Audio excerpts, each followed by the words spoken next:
So I am joined by Danny Farrell. He fights for his first title next weekend, just a week away now. How are you feeling for the fight, buddy? Feeling ready to go. Saying we are off for this, so it's all going to lead up to this big night. Take away my first title, and I'm ready for it. And as well, we spoke about it just a little bit before. You only made your debut last year in May. To already be getting the title shots and these sort of opportunities to be the main event of the card or close to that, what is that like for you as well, just in such a short time period? Well, it's always something that I've looked towards. I've took my time doing it. I've never rushed into it. I knew where my place was at times, but I feel like this is the perfect time. And to be honest, it came back off my last fight that I was supposed to have, July 24th. So it's been a blessing, really, for me to get the title shot, but I'm more than ready for it. I know I am. So. And as well, obviously, you were prepping for the fight on July 24th. Unfortunately, the event didn't go ahead. But to sort of be in the mindset of you competing on July 24th to then have to have the date move, was that any sort of stress for you at all, or did that sort of just feel a comfortable transition? No, it felt comfortable, to be honest. I had a bit of like a weird training routine with me cut on my eye, so I had to do certain things, but that didn't stop me from like conditioning and doing the rounds that I needed. So I thought it was a sound transition. I didn't find too much struggle with it, to be honest. I was already ready regardless. So yeah. And as you mentioned there, obviously with the last fight, you got the cut on the eye. Eric Kenworthy, obviously you're able to get it wasn't a comfortable victory, but you're able to get a clear victory in the fight. So to sort of get that sort of tough fight out there, a little bit of adversity scattered in as well. What was that experience like for you as well? It's amazing, to be honest. I like the fact that I've experienced something like that now. I mean, I pretty much dominated them every round, 30-27 each round. But looking like, as soon as someone sees blood in the cut, they instantly think the other way around. But as I said, like, to get that out the way is great. And to be honest, it makes me more ready for this fight. Gets me ready for a 5-rounder any day. And in terms of when you first found out that you were getting the title shot opportunity, did it come in as a bit of a shock, or was the title something you were starting to expect a little bit, or was it something that just sort of you took as it came? It's definitely something at the start of the year I was looking for, but I asked for the title shot and I got it, to be honest. There was no planning or like, oh, you might be fighting for the title soon. I went and asked them and said, if the flyweight title's on the line for August 20th, I'll gladly take it. And they were more than happy to get me on there. So, yeah. And in terms of the fight, it's come at a good time as well. It looks as though most of the gyms are already competing year-round anyway, and there's a lot of people that are in camps. But this time around, it seems that pretty much everyone has something coming up at the moment. Yeah. So to see each other in different stages, some people will be peaking now, some will have just started. But to be around those sort of people all the time as well for your fight, what does that do in terms of your preparation? I mean, I couldn't ask for a better team for it, to be honest. Regardless of whether people are just only starting camp, some of them who are even out of camp who are still training alongside us, you're still getting the best of the best rounds. And then you're also getting the ones that are peaking, as you said, like training with alongside, like some of the lads, like Scott Johnson. He's got fights soon on FCC. It's the best round you could ask for, really. And then as well, as you mentioned that, now there's also not only just different stages of people's training and where they are before the fight, but in terms of different stages of the career. Obviously, you had Mokaev, who's in the UFC, and he was down at the gym for a while. You got to see him. And then also the amateurs that are coming up and the position that you can relate to as well. We're sort of seeing those different aspects of the sport from different stages in the career. Does that sort of motivate you a little bit more, or is this just something that you expected from pretty much from the start? Oh, it 100% motivates you more. You'd expect it, but you don't expect it to come like as soon as you do.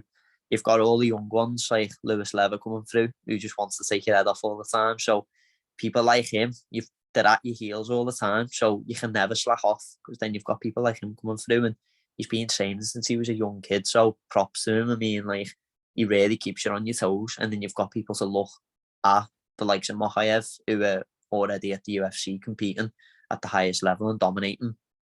It makes you look at that goal and basically have that dream for it. And when you do sort of see the UFC and some people come in and record those sort of snippets as well, when you do watch that, is that something that you start visualizing yourself in the future as well, just as you're watching it? in terms of the progression that's being made. But would you say those are something that starts to happen, just start visualizing yourself in those positions as well when they're there? Yeah, 100%. That's where I see myself in the next few years. Like, definitely. There's no other place I don't see myself, to be honest, rather but there. I like, to be honest, like, if I feel like if you're doing MMA, your goal is, most people's, is to be at the top. But seeing people coming in with like the production teams and, you know, UFC teams about it's boss to see, and it's already starting. And I definitely see myself there in the future, 100% at the highest level. And then with the title shot, obviously, this is technically the highest profile fight that you'll have had so far in terms of the first 5-round experience for a title. Do you also feel as though this fight's a little bit of a statement for you? Obviously, with a win here, sure to boost you up a couple of rankings that are going around now. Yeah. But do you see this as like the big fight that can really take you to that next sort of level within the amateur scene? I think for both, it does justice for me, because I've had a few fights now and I definitely fly under the radar a bit. I've fought some of your top amateurs, flyweights in the country now, where they were all in the top 15, 20 ranks, and I've took them to decisions regardless of winning or losing.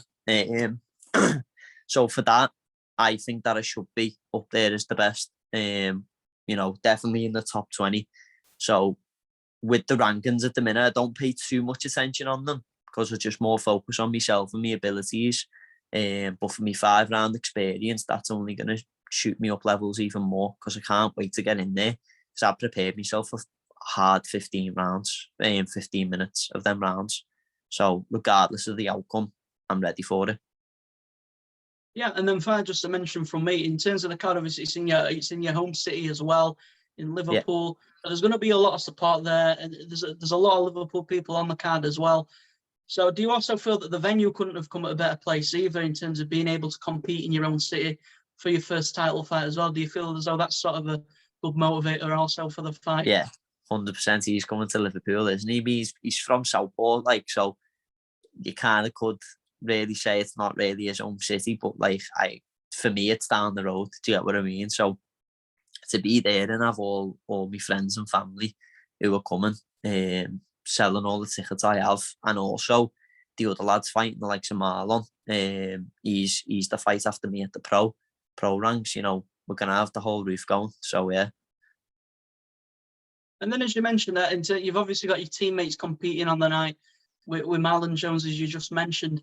But then to also then not only be in your own city, around your own teammates, supporters, whoever, you've also got other teammates that you've been training with and preparing for the same date on the same card as well. Is it sometimes, I know when I speak to some fighters, I say it's more stressful about what the teammates' result ends up being. But do you feel as though that sort of happens? You feel a bit more stressed for your teammates' results, or do you usually just go in there level-headed in any? Yeah, you've got to be level-headed. I mean, it's when you're competing and you've got teammates on there, regardless of the result, you've got your own fight there. That's a completely different scenario going on. It can affect people. You know, you see it sometimes in like gyms when you're competing at the venues. You see it affect the gyms after the fight. But for me, I don't let that go through me. I keep myself level-headed for it. Like, because seeing a loss on my team, I shouldn't then start thinking like, oh, I'm gonna, start losing these rounds, or what if this happens, or what if that happens? Because you're only just doubting yourself then. So what was the point in putting in like 10 weeks of grafting for all that? And then finally from me, for the people that don't know the name just as of yet, what is something that they can expect to see August 20th? To be the champ. That's what it'll be. Dan Farrell is the champ.